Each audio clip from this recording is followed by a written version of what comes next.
예, 임종용 후보자님. 네. 오전에 후보자와 관련해서 위장전입, 다운계약서, 고액 강연료 등 고위공직자로서 부적절한 처신과 도덕성의 문제점이 지적이 됐습니다. 이 점에 대해서 후보자로서 입장을 국민들께 간명히 말씀해 주시죠. 네, 나름대로 공직생활을 하면서 자기관리를 잘해야 한다는 의식을 가지고 살았습니다만은 부족한 점이 많습니다. 그 점에 대해서 송구스럽게 생각하고 앞으로 더욱 공직자로서의 품위와 그리고 태도를 잃지 않고 살도록 자기관리를 철저히 해나가겠습니다. 그리고 지금 금융위 차원에서요. 관피아 논란이 있다가 최근에 와서 이제 정피아 낙하산 논란이 있다. 그런 점에서 이제 여러 지적이 있었고, 특히 KB금융지주의 인사와 관련해서 구체적인 임무를 제가 이니셜로 표기했습니다만, 그 부분에 있어서 청와대와 정치권의 압력을 금융위 고위관계자 누가 지금 전달하고 있는지는 이제 파악을 하셨을 텐데요.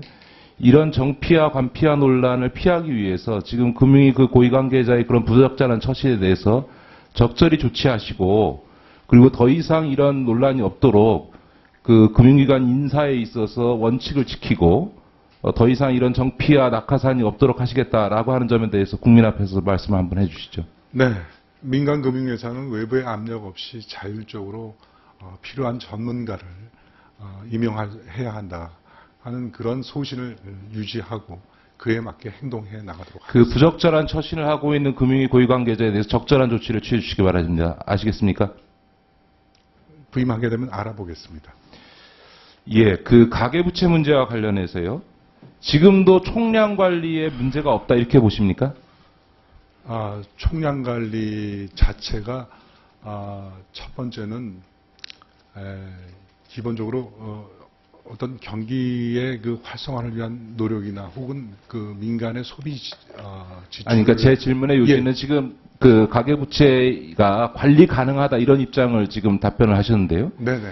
이 관리 가능하다는 건 이제 두 가지 의미입니다. 하나는 금융회사의 건정성 차원에서 관리 가능하다라고 하는 건데 그것은 이제 자산 대비 부채 비율이 낮기 때문에 자산이 충분히 있으니까 가능하다라고 하는 건데 결국은 금융기관의 그런 건전성이라는 게 주택가격에 의해서 지탱되고 있는 거고 주택가격이 하락하게 되면 담보 능력이 떨어지기 때문에 금융기관에 바로 리스크로 나타나게 되죠. 그래서 지금 최경환 경제팀이 이 주택경기 부양정책에 이렇게 집착하는 이유가 국민보다는 이 금융회사의 건전성을 유지하려고 하는 것 때문에 생겨나는 문제입니다. 그런 점에서 국민들이 골병이 드는 거고요. 두 번째로는 이 가계부채가 소득 4, 5분위에 지금 집중되어 있기 때문에 이들의 소득 상태가 부채를 감당할 수 있다 이런 입장 아닙니까?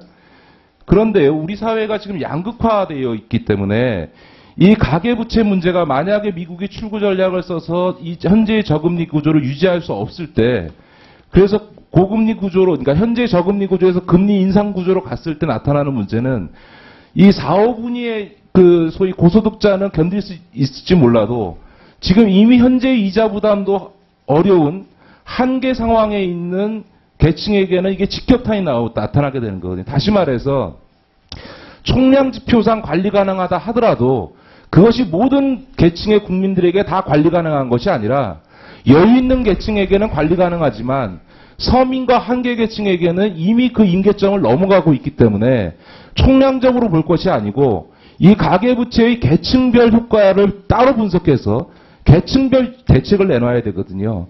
그런 점에서 보면 지금 소위 이 서민계층이라든가 한계계층에 대한 대책이 나오지 않습니다.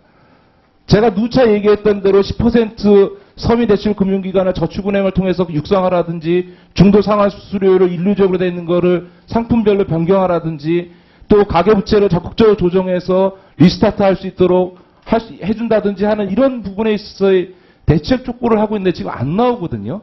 그런 점에서 저는 지금 가계부채 위험성에서 보면 올 상반기 안으로 금융위원회가 가계부채 종합대책을 내놓을 필요가 있다. 이게 한국경제 시한폭탄이기 때문에 그래서 상반기 안에 가계부채 종합대책을 적극적으로 검토해서 내놓으실 용의가 있으십니까? 상반기라고 할 것도 없이 제가 부임하면 가계부채에 대해서 관심을 쏟고 아까 말씀드린 방향으로 필요한 관리를 해나가겠습니다. 다만 이제 관리가 제가 얘기한 건 그런 소위 각 계층별로 차등화 나타나는 것까지를 포함해서 총론이 아니라 강론 종합편 종합대책을 내놓으실 용의가 있으십니까? 예, 뭐 계층별 대책의 경우에는 말씀하셨듯이 의원님 중요한 말씀하셨다고 생각합니다. 실제 고소득자가 문제가 아니라 밑에 상환 능력이 없는 사람들이 이 문제가 아니겠느냐 하는 점이 굉장히 중요한 포인트라고 생각합니다. 물론 이를 위해서 그동안 금융위에서 여러 가지 맞춤형 대책도 내놓고 그 저소득자의 문제에 대한 접근을 안 한 것은 아니라고 생각합니다만은 의원님께서 제게 권유하시듯이 이 부분에 대해서 조금 더 많은 관심과 정책적 배려를 해서 들여다보도록 하겠습니다. 그 DTI LTV 관련해서 기재부 차관이었던 2010년도에 이 DTI 규제를 한시적으로 그 완화한 적이 있죠. 7개월 동안 했습니다. 예, 한시적으로 완화했다. 예, 그때 제가 통계를 보니까요. 2010년도 1월부터 8월까지 월 평균 1.7조 정도 증가하다가 DTI LTV 규제를 자유화한 뒤에 월 평균 2.5조가 증가했습니다. 1.5배 이상 증가했습니다. 그런데 작년에 DTI LTV 규제를 완화하기 전에 월 평균 2.5조가 증가하다가 그 뒤로 4.9조, 즉 2배 이상 지금 그 LTV DTI 규제가 그 이후에 그 가계부채가 증가하고 있습니다. 그래서 2011년 3월 달에도 이 DTI LTV 규제 완화에 대한 여론이 있었음에도 불구하고 당시에 윤중현 장관을 포함해서 이 자율 적용을 종료하는 것은 가계부채 때문이고 잠재적 폭발력을 감안할 때 이거 더 이상 그 완화해서는 안 된다 이런 입장을 밝히면서 DTI LTV 규제를 다시 정상화했습니다. 후보자도 가계부채 문제와 관련해서 마무리해 주십시오. 그 당시에 DTI LTV 규제 완화 조치를 한시적으로 종료하고 종합대책을 내놓음으로써 가계부채 증가 속도를 일정 정도 안정화시켰다 이렇게 평가를 하셨습니다.